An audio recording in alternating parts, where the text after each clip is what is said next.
Okay, so my name's Rónán and I'm the economics teacher here at the Academy. There's just a very quick thing I want to stress to you guys about how to tackle your short questions. I find something the students don't really do too well in the exam, and it's costing them, a % or two of the paper, which is obviously very, very important, and it's a quick thing you can fix quite easily. So the first thing there that I'd say is that, right, when you go into the exam, you're going to see 9 short questions, and what they do then is the first 5 will be out of 16 marks, and the last 4 are going to be out of 17. And what the examiner does is they grade all 9 and then they take your best 6. But what I find with students in the exam is because the short questions are, a lot of times students are in a rush and they're starting off the exam, they're sort of pumped and they want to get into it, the harder questions straight away. They rush the short questions.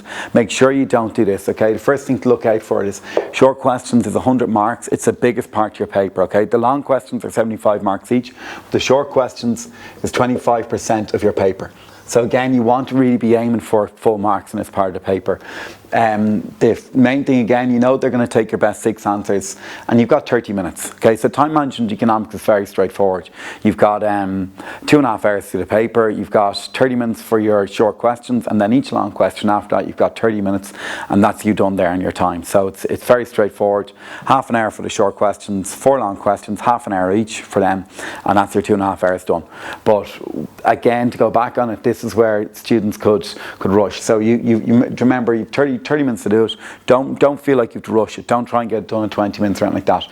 What I would do though, the second I start the exam and I open it up, they tend to usually give you about 2 or 3 short questions which are quite easy. I'd circle them straight away, and imagine if you open up your exam the day and you see question 4 is quite easy, question 9 and question 1, let's say. Well, what I do there is I take as long as I have to. So don't be worried if you end up taking, let's say, 5 minutes on each of them, and you spend 15 minutes nearly at the start. That's not a bad position to be in. If you can finish off, you start off your exam, right, I spent 15 minutes here, but I'm certain that these 3 questions are perfect. That's a really, really good position to be in. Because remember, guys, they take your best 6, and you've got 30 minutes to do it. So don't feel like what I see, and it drives me mad when students do it, is the easy questions, they rush through it, and they might get 8 marks out of 16, and they've dropped 2% of their paper. Okay, and that's they do that. That's how you time again. So when you open up your exam, pick out, and being realistic, it wouldn't take you 15 minutes. You probably get it done in about maybe 12 or something. But that's not the point. The key thing to look out for is pick out your 3 questions, be ruthless with them. When you're confident they're on full marks, then you move on and you pick out your other 3 questions you're quite confident you can do well in. And if you're able to say, like, right, 3 easy ones, full marks there, very close to 4 marks here, you're in a brilliant position. You've done 6 questions there, they take your best 6, and then after that you do the remaining 3.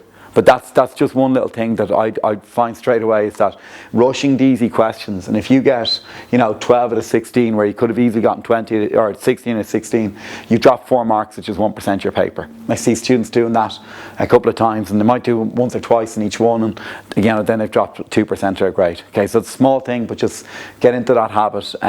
One last thing as well to stress: they recycle the same short questions a lot of the time as well. So it's so valuable. If you can go over the past, more the better, but if you can go over the past like 7, 8, 10 years, so students last year aimed for H1s and they'd have done 15 years in a row, that's the standard you want to be at if you want to get a high grade in that. Okay, thanks.